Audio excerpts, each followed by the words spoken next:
Hoy nos adentraremos en un texto fascinante y controvertido, el Evangelio de Tomás.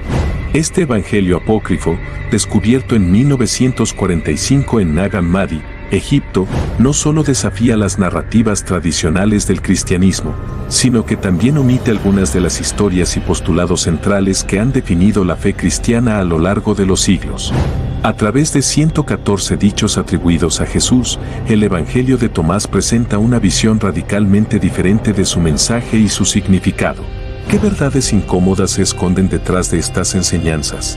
Acompáñanos mientras desentrañamos las 10 omisiones clave que contradicen las enseñanzas de los evangelios canónicos. Bienvenidos a Terra Curiosa TV, el canal que explora lo que los demás intentan ocultar. Si aún no me conoces, soy Claudio Pérez, el crononauta. No debería comenzar esta entrega sin antes invitarte a que te suscribas. Recuerda que lo que mejor nos hace bien es un me gusta. Esto nos posiciona en el algoritmo de YouTube y con ello la plataforma nos puede recomendar a más personas para que alimenten sus mentes curiosas. Sin más intro, comencemos. Ausencia de narrativa sobre la vida de Jesús.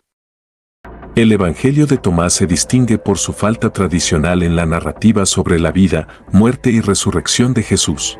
Mientras que los evangelios canónicos ofrecen relatos detallados sobre su infancia, ministerio y sacrificio, el Evangelio de Tomás se limita a dichos y proverbios.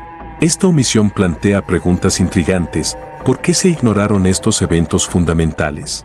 ¿Acaso se buscaba presentar a Jesús más como un maestro espiritual que como un salvador histórico? Negación del nacimiento virginal.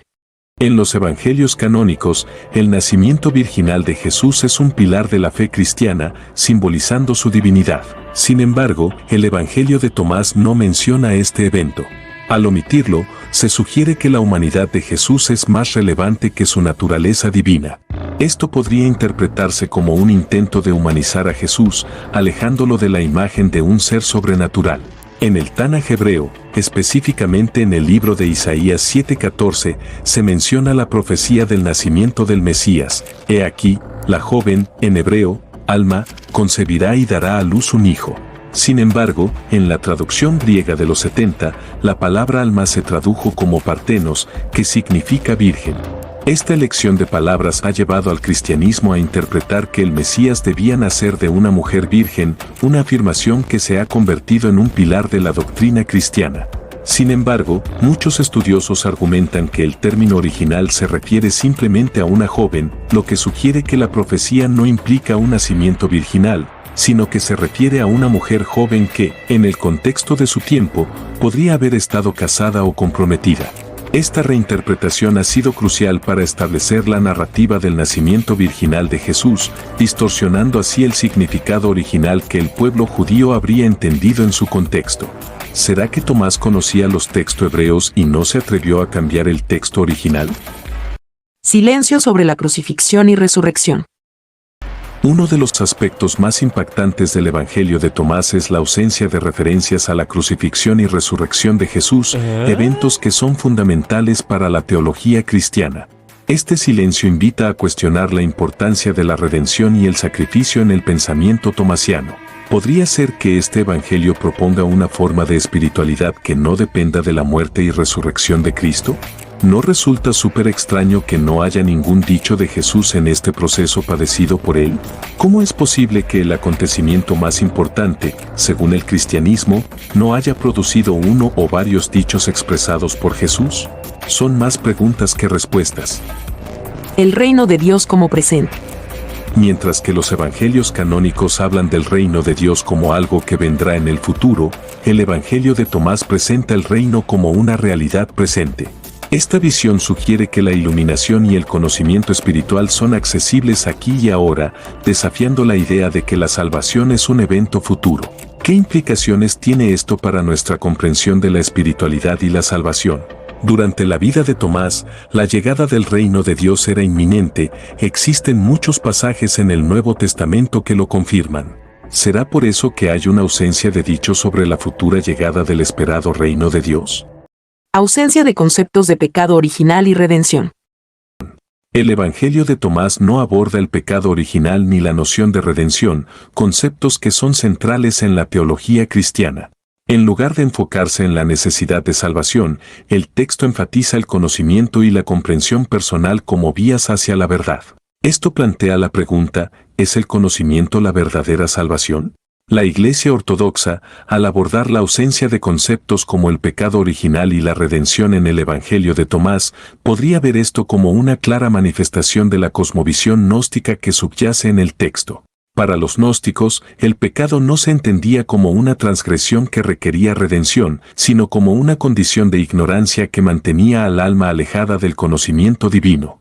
En este contexto, la salvación no se lograba a través de la fe en la crucifixión y resurrección de Cristo, sino a través de la adquisición de conocimiento esotérico y la comprensión personal de la verdad espiritual. Esta perspectiva contrasta profundamente con la enseñanza ortodoxa, que enfatiza la necesidad de la gracia divina y la redención a través de Jesucristo. Así, la Iglesia podría interpretar el enfoque del Evangelio de Tomás como un intento de desviar a los creyentes de la salvación ofrecida por Cristo, promoviendo en su lugar una búsqueda individual que podría llevar a la confusión y la herejía. ¿Será por esto que fue excluido del canon? ¿Qué otras afirmaciones u omisiones fueron las causantes de su rechazo para ser incluido en el Nuevo Testamento? El pecado original y redención, su origen en un libro apócrifo. La interpretación de la serpiente en el Tanaj hebreo difiere radicalmente de las posteriores elaboraciones teológicas cristianas. En el texto original de Génesis, la serpiente es simplemente descrita como la más astuta de todas las bestias del campo, sin ninguna conexión directa con Satanás o fuerzas demoníacas. El proceso de transformación teológica es fascinante. Los textos apócrifos como la vida de Adán y Eva comenzaron a introducir elementos especulativos sobre la serpiente que posteriormente fueron adoptados por escritores del Nuevo Testamento. En 2 de Corintios 11, Pablo ya relaciona metafóricamente a la serpiente con el engaño, mientras que en Apocalipsis 20 se establece explícitamente la ecuación, la serpiente antigua, que es el diablo y Satanás. Esta interpretación es completamente ajena al pensamiento hebreo original. En el Tanaj, la serpiente representa un elemento de tentación dentro de la creación, no una entidad externa malévola. Los conceptos de veneno, lujuria o deseo como fuerzas demoníacas son construcciones posteriores, ausentes en la narrativa hebrea original. La transformación hermenéutica revela cómo las tradiciones teológicas pueden modificar radicalmente el sentido original de un texto, construyendo elaboradas mitologías que se alejan significativamente de su fuente primigenia. Hay un alto ahí. ¿Disfrutaste de esta primera parte? Espera a ver lo que tenemos preparado para la segunda. Si quieres conocer más sobre las sorprendentes revelaciones del Evangelio de Tomás, suscríbete ya y dale me gusta al video. Juntos descubriremos secretos fascinantes. Sin más interrupciones, continuamos. Rechazo de la identidad de Jesús como Mesías. Aquí viene la peor de todas las omisiones, lo nunca esperado. En el Evangelio de Tomás, Jesús no se presenta como el Mesías, el Hijo de Dios o el Salvador. En cambio, se le muestra como un maestro que comparte sabiduría. Esta representación podría interpretarse como un intento de distanciarse de las expectativas mesiánicas del judaísmo y del cristianismo ortodoxo. ¿Qué significa esto para la identidad de Jesús en el contexto de la fe cristiana? Los judíos, conocedores del texto original del Tanaj, sostienen que Jesús no cumplió con las profecías mesiánicas del Tanaj hebreo por varias razones. Veamos pues solo algunas de las más importantes. Primero, el Mesías prometido debe restaurar el reino de Israel y reunir a todos los judíos en su tierra, algo que no ocurrió durante la vida de Jesús. Segundo, se espera que el Mesías traiga paz mundial y elimine la guerra, mientras que el tiempo de Jesús estuvo marcado por conflictos y opresión.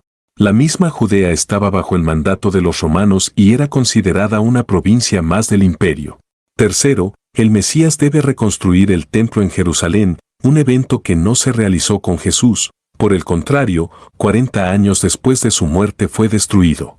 Es muy sencillo, existía el segundo templo el cual fue destruido alrededor del año 70 de la era común, entonces se supone que cuando el Mesías venga no puede haber un templo construido. Cuarto, las profecías indican que el Mesías debe cumplir con la ley judía y establecer un nuevo pacto, algo que los judíos ortodoxos consideran que Jesús no hizo. ya que introdujo enseñanzas que a menudo se perciben como contrarias a la ley mosaica. En pocas palabras, el Mesías debe ser un observador fiel de la Torá y un defensor de la ley judía. Por último, el Mesías debe ser un líder humano, descendiente del rey David, y aunque Jesús es considerado por muchas personas en el día de hoy, en los tiempos de él solo el Padre daba descendencia y al no ser hijo de José, Jesús no era judío con descendencia tribal. Las dos genealogías presentes en el Nuevo Testamento tratan de trazar la línea genealógica, pero ambas llegan hasta José y José no era el padre de Jesús. Además, su naturaleza divina y su proclamación como Hijo de Dios son vistas como incompatibles con la concepción judía del Mesías. Muchos creen que el título del Hijo de Dios es exclusivo para Jesús, pero no lo es. En el Tanaj hebreo, el concepto de Hijo de Dios aparece en múltiples referencias que difieren radicalmente de la interpretación cristológica posterior. Las citas principales revelan un uso metafórico y relacional, no literal. En Éxodo 4:22, Israel es denominado mi hijo, mi primogénito, estableciendo una relación de pertenencia y elección divina. El Salmo 2:7 proclama yo publicaré el decreto, Yahvé me ha dicho, mi hijo eres tú, yo te engendré hoy, una frase que se refiere más a una investidura real que a una divinidad. En 2 de Samuel 7:14 se establece una relación paternal simbólica, yo le seré al padre, y él me será a mi hijo. Los pasajes de Job 1:6 y 38:7 utilizan el término hijos de Dios para referirse a los ángeles, ampliando el concepto a seres celestiales.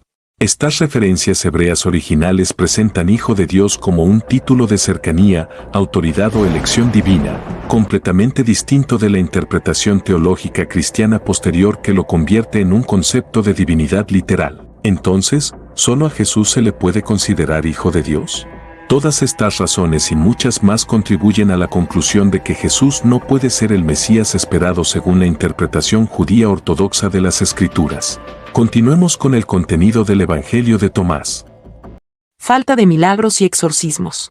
A diferencia de los evangelios canónicos, donde los milagros y exorcismos son frecuentes, el Evangelio de Tomás se centra en las enseñanzas de Jesús. Esta ausencia de milagros sugiere que el enfoque está en el mensaje y no en las acciones sobrenaturales. ¿Podría esto indicar que el verdadero poder de Jesús reside en sus palabras y no en sus obras? ¿O simplemente es posible que Tomás no presenció ningún milagro que pudiera incluir en los dichos de Jesús? Esto plantea la pregunta, ¿cómo pudieron los extraordinarios milagros relatados en los evangelios canónicos no haber producido alguna frase que Tomás no pudiera incluir en su evangelio? Silencio sobre el bautismo de Jesús. El Evangelio de Tomás no menciona el bautismo de Jesús por Juan el Bautista, un evento significativo en los evangelios canónicos. Esta omisión podría interpretarse como una forma de desestimar la importancia de los rituales y sacramentos en la espiritualidad. ¿Es posible que el Evangelio proponga una relación más directa y personal con lo divino, sin intermediarios? Es llamativo que el Evangelio de Tomás, a diferencia de los evangelios canónicos, no incluya ningún dicho de Jesús relacionado con su bautismo por Juan, evento que marca el inicio de su ministerio público según la tradición cristiana. ¿Por qué omitir un momento tan significativo y potencialmente revelador en la vida de Jesús? Ausencia de la Eucaristía. La institución de la Eucaristía, un rito central en la práctica cristiana, no se menciona en el Evangelio de Tomás. Esto plantea interrogantes sobre la importancia de los rituales en la vida espiritual. ¿Podría ser que el Evangelio sugiera que la conexión con lo divino no necesita de rituales formales? La Eucaristía es un sacramento central en la tradición cristiana que conmemora la última cena de Jesús con sus discípulos, donde instituyó el rito de compartir el pan y el vino como símbolos de su cuerpo y sangre. Este acto es considerado un medio de gracia y una forma de comunión con Cristo y la comunidad de creyentes. Se estima que la Eucaristía fue incluida como parte de los ritos litúrgicos a partir del primer siglo, aunque su formalización en la liturgia cristiana se consolidó en los siglos II y III, especialmente con el desarrollo de la misa y la estructura ritual que conocemos hoy. Énfasis en la búsqueda personal.